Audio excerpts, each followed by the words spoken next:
नमस्कार दोस्तों, उम्मीद करता हूँ कि आप सब बहुत अच्छे होंगे। आज की इस वीडियो के अंदर मैं बात करने जा रहा हूँ बहुत ही ज़्यादा इंपॉर्टेंट टॉपिक के ऊपर, जनरेटिव एआई और एजेंटिक एआई। इन दोनों के बारे में बात करेंगे, इन दोनों के बीच का डिफरेंस जानने की कोशिश करेंगे। उसके पीछे का कारण ये है गाइस कि आज के टाइम में हर जगह पर बेसिकली इसका डिस्कशन चल रहा है। चाहे मैं बड़ी से बड़ी फैंग कंपनी का नाम लूँ, चाहे टीसीएस हो, इन्फोसिस हो, विप्रो हो, एक्सेंचर हो, ये सारी कंपनियां बेसिकली इन मॉडल्स के ऊपर काम करना स्टार्ट कर चुकी हैं। इनकी बम्पर वैकेंसीज मार्केट में निकल रही हैं, लेकिन उस स्पीड से लोग अपने आप को अपग्रेड नहीं कर पा रहे हैं। तो मैं कोशिश करूंगा अपने छोटे भाई बहनों को बेसिक मॉडल और बेसिक इन्फॉर्मेशन इसके ऊपर देने की, बेसिक बिल्डिंग ब्लॉक बनाने की पूरी कोशिश करूंगा ताकि आप इस जर्नी को स्टार्ट कर सकें guys. Okay, let's get started. Welcome back in employment Gyan channel guys. If you have not subscribe my channel, kindly subscribe it. So first मैं आपको इसका स्क्रीन दिखाना चाहूंगा। एक बेसिक डायग्राम मैंने बनाया गाइस आप लोग को समझाने के लिए बेहतर तरीके से, जिसमें आप देख पा रहे होंगे दो चीजें यहाँ पे दिखाई गई हैं, जनरेटिव एआई और एजेंटिक एआई। बिल्कुल सिंपल सा बेसिक सा स्ट्रक्चर मैंने बनाया है ताकि आप इसको आसानी से समझ सकें। जनरेटिव एआई की अगर मैं बात करूं गाइस, सो इस मॉडल से आप ऑलरेडी अवेयर हैं। आप सबने चैट जीपीटी अपनी लाइफ में कभी ना कभी यूज जरूर किया होगा, right? Chat GPT is nothing else, it's a generative AI. कुछ इस तरीके से आप बेसिक अभी समय इतना समझिए। ओके, जनरेटिव एआई इसका नाम ही बता रहा है कुछ चीजों को जनरेट करना। ओके, जनरेट करना यानी कि टेक्स्ट को जनरेट करना, इमेज को जनरेट करना, किसी तरीके के कंटेंट को जनरेट करना, ये बेसिकली हमारा होता है जनरेटिव एआई। ओके, जो कि आप रोजमर्रा की जिंदगी में चैट जीपीटी यूज करते हैं, कुछ सर्च करते हैं, आपको आउटपुट मिल जाता है। ओके, आप एक बेसिक इनपुट देते हैं और वो चीज प्रोसेस होती है और आपको आउटपुट आउटपुट मिल जाता है। That is basically a generative AI, nothing else. Okay, इसको मार्केट में एलएलएम के नाम से भी जाना जाता है। LLM that's mean large language model. Okay, so अगर कोई एलएलएम की बात कर रहा है तो that is basically a chat GPT और जनरेटिव एआई। ओके, इसके मॉडल्स अलग अलग हो सकते हैं, 1 2 3 4, उसके ऊपर मैं नहीं जाऊंगा। बस अभी बेसिक आप इतना ही जानिए जितना मैं आपको बता रहा हूँ। Okay, generative AI is nothing but chat GPT. But यहाँ पर एक प्रॉब्लम थी गाइज। प्रॉब्लम ये थी कि ये रियल टाइम इंफॉर्मेशन देने के लिए बेसिकली बेस्ट नहीं माना गया है, ऐसा एक्सपर्ट्स का कहना है। ओके, जैसे कि मान लीजिए आपको कोई न्यूज़ देखनी है, आपको पर्टिकुलर न्यूज़ कोई आज के डेट में आई हुई है। ओके, उस न्यूज़ के बारे में आपको जानना है, वो 1 डेढ़ घंटे पहले आई है और आपको इस न्यूज़ के बारे में जानना है और आप चैट जीपीटी के ऊपर जाते हो और उसकी इन्फॉर्मेशन लेने की कोशिश करते हो, तो वो इन्फॉर्मेशन आपको एक्यूरेट यहाँ पर नहीं मिल पाती है, क्योंकि ये रियल टाइम डेटा को अपडेट नहीं करता है गाइस। हालांकि इसको अपडेट किया जाता है 2 से 3 मंथ में इन टीम्स के द्वारा, बट ये रियल टाइम अपडेट नहीं करता है, जिस वजह से आपको रियल टाइम की इन्फॉर्मेशन एक्यूरेट नहीं मिलती और सही से नहीं मिलती गाइस। ओके, इस वजह से जनरेटिव एआई रियल टाइम के लिए बेस्ट नहीं माना जाता है। ओके, सो ये एक बिग लूप होल था गाइज, यहाँ पे बिग प्रॉब्लम थी जनरेटिव एआई की। अब मैं यहाँ पे बात करता हूँ कि एजेंटिक एआई का क्या काम है। बेसिकली जब जनरेटिव एआई इतना अच्छा काम कर रहा था तो एजेंटिक एआई को लाने का क्या मतलब था। एजेंटिक एआई, इसका नाम ही आपको दिखा रहा है, इसमें एजेंट का नाम आ रहा है, यानी कोई एक स्पेसिफिक पर्सन, कोई एक इंडिविजुअल एजेंट इस काम को करेगा। क्यों करेगा, चलिए इसके ऊपर डिस्कशन करते हैं। यहाँ पर मैंने दो वेबसाइट्स के नाम आपको दिखाए गाइस, राइट? विकिपीडिया और finance.com, मैंने एक रैंडम नाम ले लिया है। एग्जाम्पल लेकर मैं आपको समझाने की कोशिश करता हूँ। सपोज कि आज मेरे को एक कार लेनी है, कार लेने का मैंने प्लान बनाया, मेरा ये बजट है, मेरा 6 लाख का बजट है। मैं इस मॉडल की कार लेना चाहता हूँ। मैं इस चीज़ को सर्च अगर मैं करना चाहता हूँ तो मैं कैसे करूँगा गाइस? आप क्या करेंगे, बेसिकली आप गूगल पे जाएंगे, गूगल पे उस कार का नाम लिखेंगे और 70 वेबसाइटें खुल के आ जाएंगी। आप वन बाय वन जाएंगे, अपना टाइम इन्वेस्ट करेंगे वहां पर, एक एक को देखेंगे, रिसर्च करेंगे, फिर लेंगे। ओके, ये हम बेसिक तरीका हम करते हैं अपनी लाइफ में। ओके, किसी भी चीज को खरीदने के लिए आइडेंटिफाई करते हैं। लेकिन अब यहाँ पे एजेंटिक एआई का काम क्या है, मैं उसके ऊपर आपको बात करता हूँ। एजेंटिक एआई बेसिकली करता क्या है गाइस, कि आपको यहाँ पर एक स्पेसिफिक इंफॉर्मेशन को लाके देता है। यानी कि यहाँ पे आप कुछ टूल्स को या कुछ बेसिकली चीजें होती है, सर्च इंजन जो होते हैं, उनको आप इंटीग्रेट करते हो।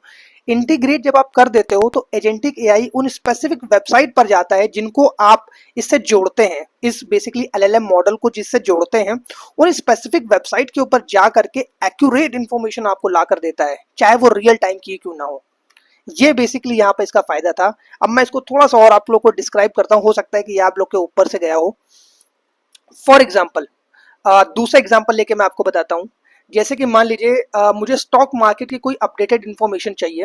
ओके, सो मैं क्या करूंगा, मैं टूडू, यहाँ पे टूडू गो, यहाँ पर डक डक गो, सॉरी यहाँ पे मैंने वेबसाइट का नाम लिखा हुआ है। ये बेसिकली एक टाइप का सर्च इंजन है। ओके, इसकी हेल्प से मैं इसको इंटीग्रेट कर दूंगा एक एलएलएम मॉडल से, यानी कि जनरेटिव एआई से मैं इंटीग्रेट कर दूंगा। फर्स्ट ऑफ ऑल गाइज, इसमें कंफ्यूज आपको होने की जरूरत नहीं है, दोनों एक ही चीज है बेसिकली। ओके, ये दोनों एक ही चीज है। जनरेटिव एआई के अंदर जब आप कोई टूल्स को या कोई सर्च इंजन को इंटीग्रेट नहीं करते हो, तो ये नॉर्मली बेसिकली चैट जीपीटी की तरह काम करता है। ये भी चैट जीपीटी ही है, लेकिन यहाँ पर आप कुछ मॉडल्स को इंटीग्रेट कर रहे हो। इंटीग्रेट करके आप कोई एक स्पेसिफिक टास्क को पूरा कर रहे हो बेसिकली, तो ये एजेंटिक एजेंट हो जाता है। ओके, एजेंटिक एआई के नाम से जाना जाता है। तो फिर से वापस आ जाते हैं अपने टॉपिक के ऊपर। हम यहाँ पे डक डक गो की बात कर रहे थे। डक डक गो हो गया, और भी बहुत सारे टूल्स हैं यहाँ पे मार्केट के अंदर जो कि इस बेसिकली एलएलएम मॉडल से इंटीग्रेट किए जाते हैं। इंटीग्रेट करने के बाद जैसे ही वो इंटीग्रेट हो जाते हैं, आप अपने स्पेसिफिक टास्क को यहाँ पे कर सकते हो। दूसरा एग्जाम्पल लेके हम बात करते हैं। मान लीजिए मुझे शेयर मार्केट की न्यूज़ देखनी है आज की, जो अभी बिल्कुल आई है 1 घंटे पहले या आधे घंटे पहले। ओके, कोई एक स्पेसिफिक न्यूज़ है जो मुझे देखनी है। तो मैं क्या करूंगा कि मैं अपने डक डक गो, जैसे कि डक डक गो हो गया, कोई स्पेसिफिक अलग टूल्स होंगे जिनको इंटीग्रेट करके मैं क्या करूंगा कि उनमें ये वेबसाइट्स को ऐड कर दूंगा। इन वेबसाइट्स को, इस वेबसाइट्स को, कोई भी वेबसाइट हो सकती है वो। ओके, तो ये एजेंटिक एजेंट क्या करेगा, उन स्पेसिफिक वेबसाइट्स पर जा करके जो लेटेस्ट इंफॉर्मेशन होंगे वो ला करके आपको डायरेक्टली दे देगा। ओके, इससे क्या होगा, इससे फायदा ये होगा कि आपको मैन्युअली जा करके स्क्रॉल नहीं करना पड़ेगा, गूगल के ऊपर सर्च नहीं करना पड़ेगा, एक चीज को ढूंढना नहीं पड़ेगा।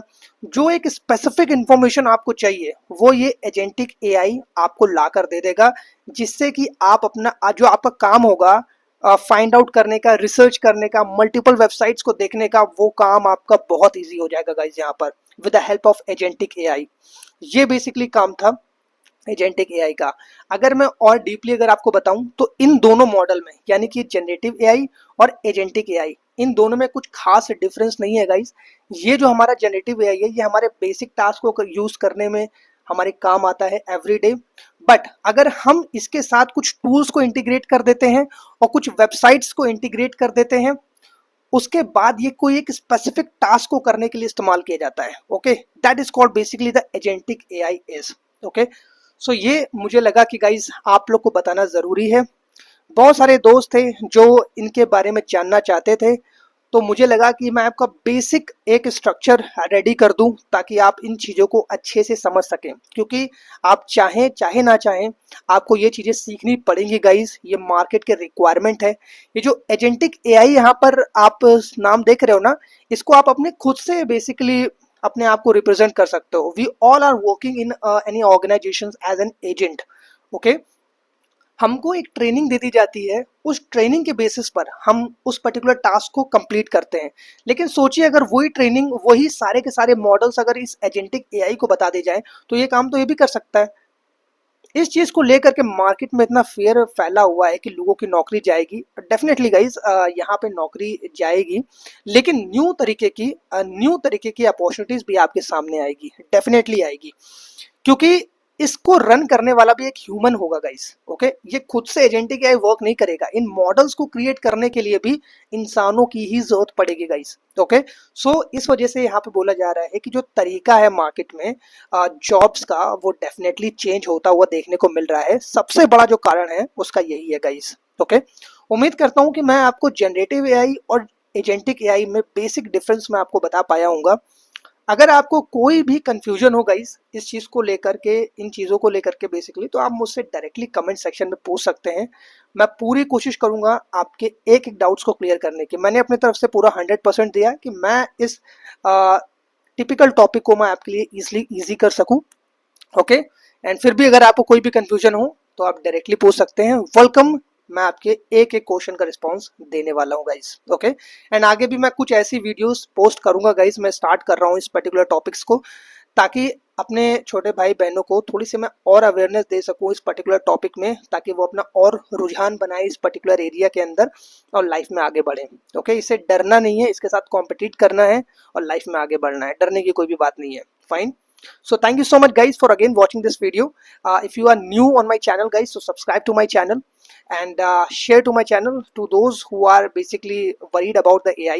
Okay, and I will make the regular videos, and also follow me on Instagram like amanrock13988.